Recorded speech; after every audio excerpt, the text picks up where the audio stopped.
All right, let's see what's in my ghetto camera bag. And when I say ghetto, I mean ghetto. Look at this.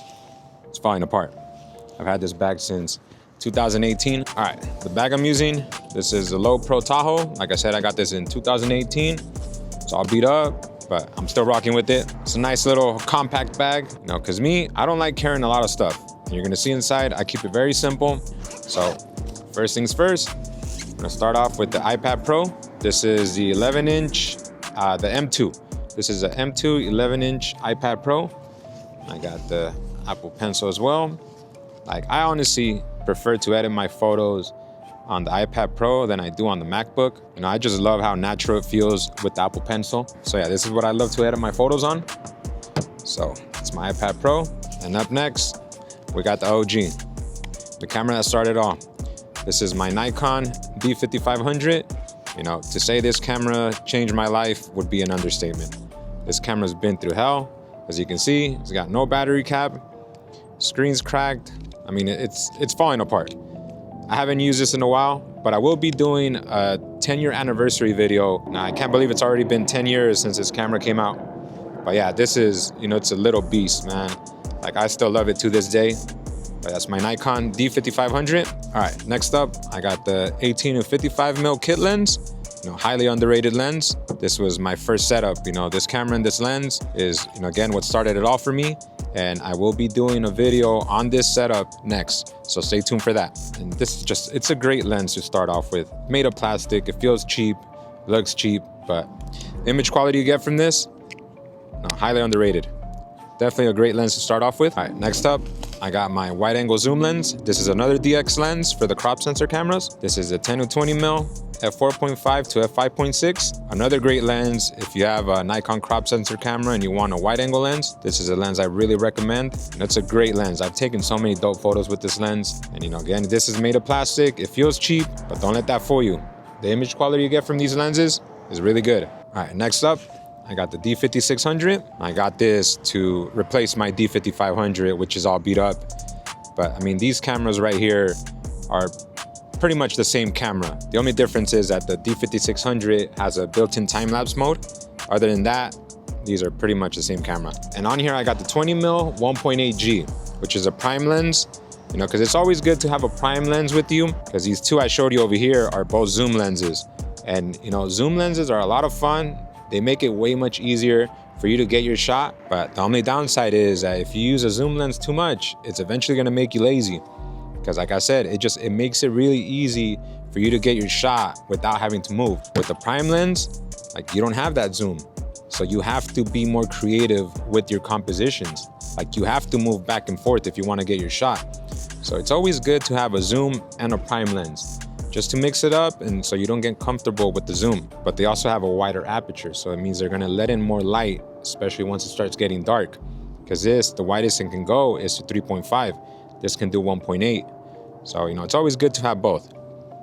Now, on my D5600, I have, without a doubt, the most important and honestly my favorite piece of camera equipment, which is the L bracket. You know, I cannot leave the house without this. This just comes in clutch for so many things. You guys know I love to get ground shots, so this just makes it so much easier. You know, you put it on a flat surface, put some pressure on the camera.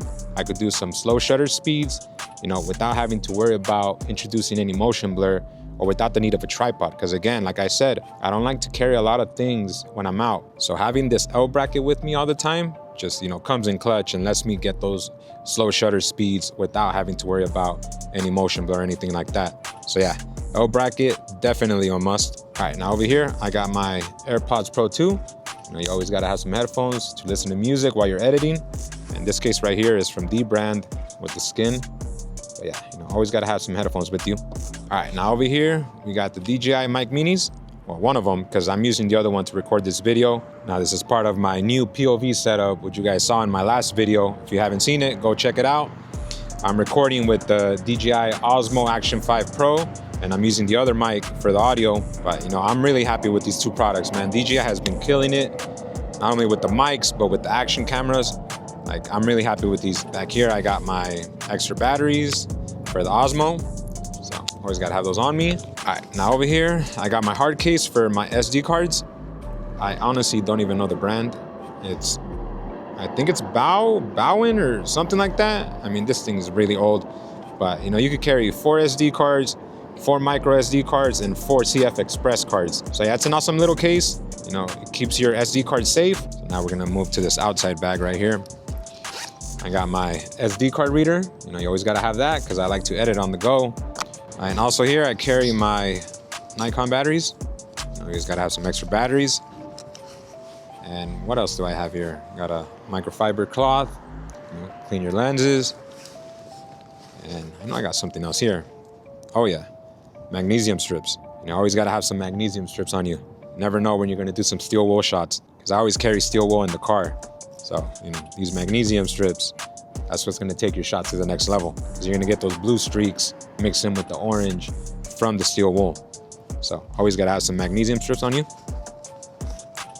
And that is it. All right, I'm gonna end the video with this. You know, having all this camera gear is really cool and everything, but at the end of the day, all you need is this: 1 camera and 1 lens. That's all you need. So if you're just getting started with photography, don't worry about camera gear. Instead, focus your time on going out and shooting as much as possible with whatever camera you have.